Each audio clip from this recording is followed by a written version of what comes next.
Okay, hi everyone, welcome back to this video series on Cisco ASA Firewall OSPF virtual links.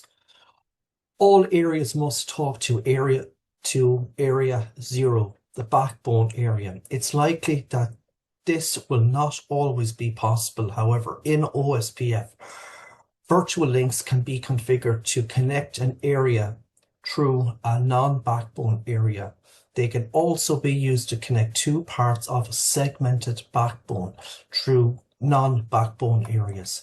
Figure 521 illustrates topology of a network used in the following example.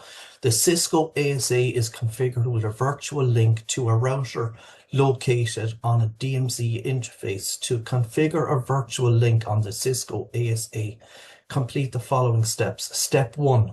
Log into ASDM and navigate to Configuration, Device Setup, Routing OSPF Virtual Link. Step 2. Click Add a new virtual link. Step 3. The dialog box shown in figure 522 is displayed. 4. Select the OSPF process associated with the virtual link. In this example, the OSPF process 1 is selected.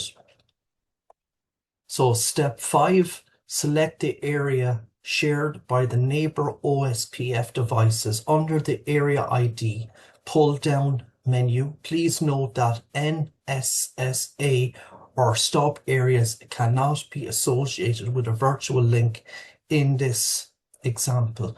Area 1 is selected. Step 6, enter the router ID of the virtual link neighbor under the peer router ID field. The virtual link peer is the router with the ID of 10.10.5.1 DMZ or 2.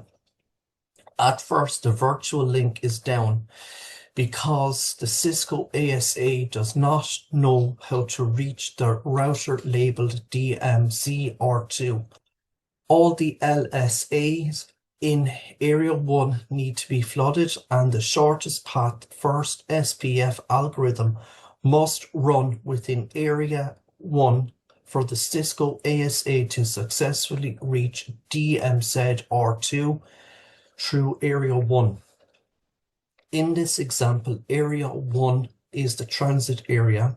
After the Cisco ASA reaches DMZ or 2, the router and the Cisco ASA try to form an adjacency across the virtual link.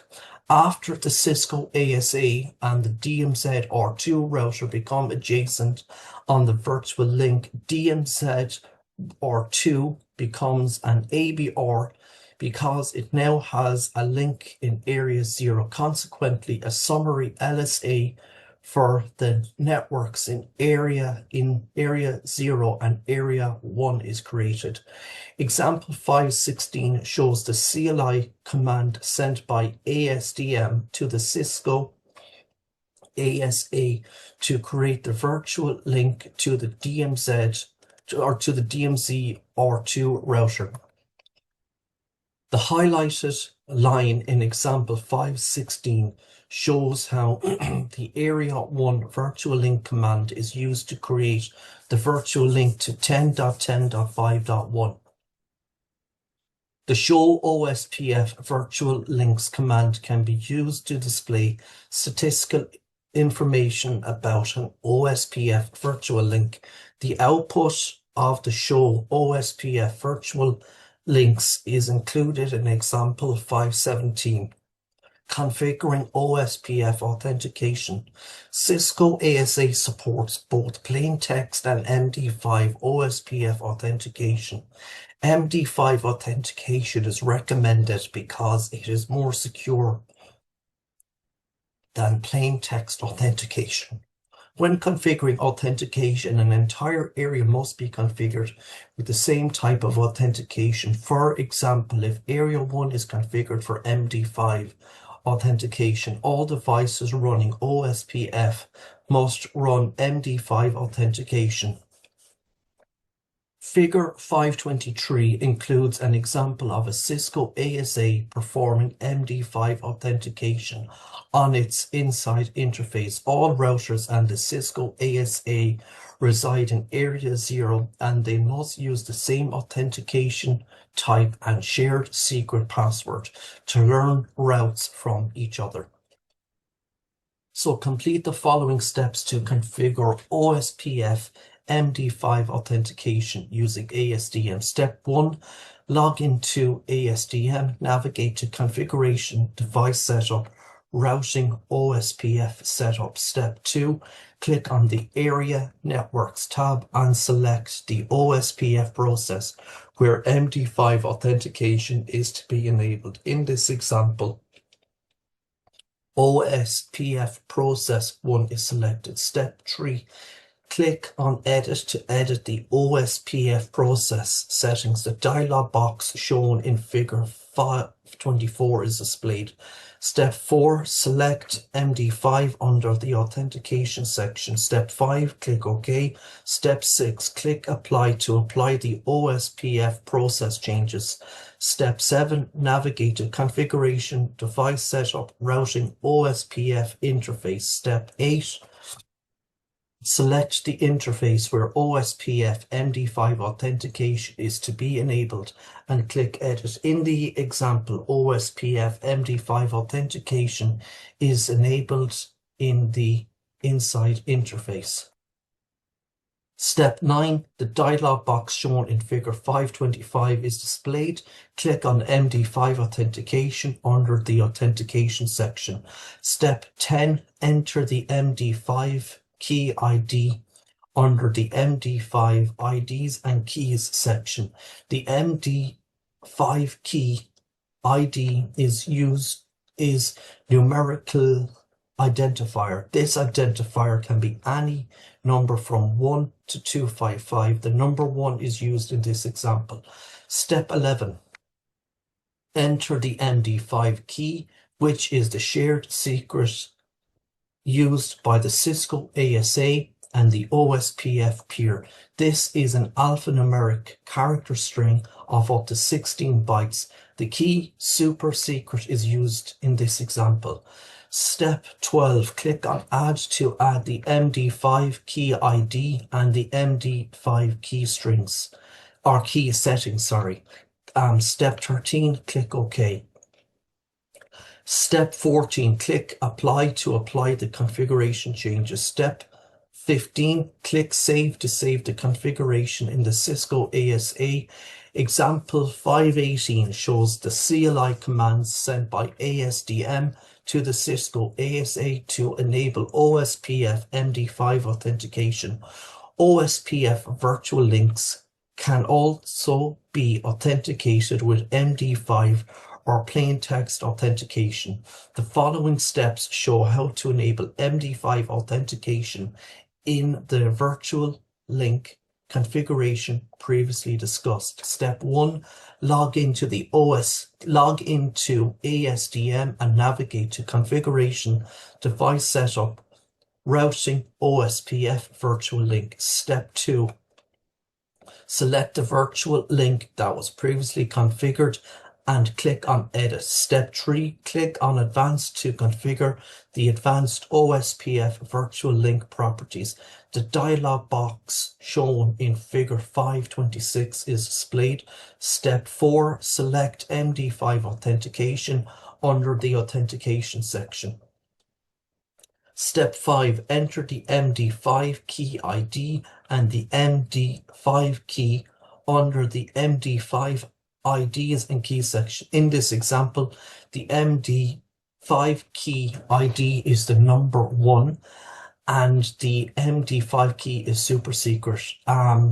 Step 6, click Add to add the MD5 key ID to the MD5 key to the table on the right. Step 7, click OK on the Advanced OSPF Virtual Link Properties dialog box.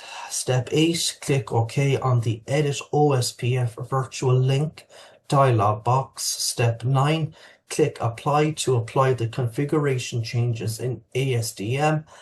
and add them to the Cisco ASA's running configuration. Step 10, click on Save to save the configuration in the Cisco ASA.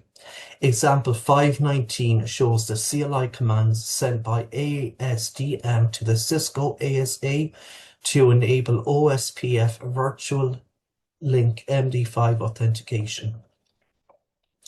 The first highlighted line in example 519 shows how MD5 message digest authentication is enabled in the virtual link to 10.10.5.1. The second highlighted line shows how the MD5 key ID1 is added with the message digest key forward, as well as the MD5 key super secret with the MD5 keyword. Configuring OSPF redistribution. The Cisco ASA can be configured to act as an ASB, or it can perform route redistribution between different OSPF processes, static routes, or directly connected subnets. Complete the following steps to configure OSPF redistribution using ASDM. Step 1, log into ASDM, navigate to Configuration, Device, Routing OSPF Redistribution. Step 3, click on Add to add an OSPF redistribution entry. The dialog box shown in figure 527 is displayed. Step 3, select the OSPF process where redistribution will be configured. OSPF process 1 is used in this example. Step 4, select the protocol to be redistributed under the protocol section. This example shows how to redistribute all static routes into OSPF. Step 5, enter the metric that is used for the redistribute routes under the metric value field. This column is blank for redistribution entries if the default metric is used. In this example, the metric value entered is 10. Step 6, select the metric type. Under the metric type pull-down menu, 1 specifies that the route is a type 1 external route. The number 2 specifies that the metric is a type 2 external route. Type 2 routes are selected in this example. Step 7, you can configure a 32-bit decimal tag under the tag value field. This is an identifier used on each external route. This value is not used by the Cisco ASA itself. However, it may be used by other routing devices to communicate information between ASBRs. You can configure this tag with any value from 0 to 4 to 94 96 72 95. Step 8, optional. You can configure route maps to specify with more granularity which routes from the specified routing process are redistributed into RIP. Step 9, click OK on the Add OSPF Redistribution Entry dialog box. Step 10, click Apply to apply the configuration changes. Step 11, click on Save to save the configuration in the Cisco ASA. Example 520 shows the CLI commands sent by ASDM to the Cisco ASA to enable OSPF virtual link MD5 authentication. Static routes are redistributed into OSPF as shown in the highlighted line. The redistribute static command is used to enable OSPF redistribution for static routes. In this example, the static routes are redistributed with a metric value of 10. Stub areas and NSSAs. An ASBR advertises external routes throughout the OSPF autonomous system. However, in some situations, there is no need to advertise external routes in an area to reduce the size of the OSPF database. A stub area is an area that does not allow the advertisement of external routes. In stub areas, a default summary route is injected along with information about networks that belong to other areas within the same OSPF network. To use ASDM to configure an area as a stub area, complete the following steps. Step 1, log into ASDM and navigate to Configuration, Device, Routing, OSPF Setup. Step 2, select the Area Networks tab. Step 3, click on Add to add an area or Edit to edit an area. Step 4, under the Area Type section, select Stub. Step 5, click OK. Step 6, click Apply to apply the configuration changes.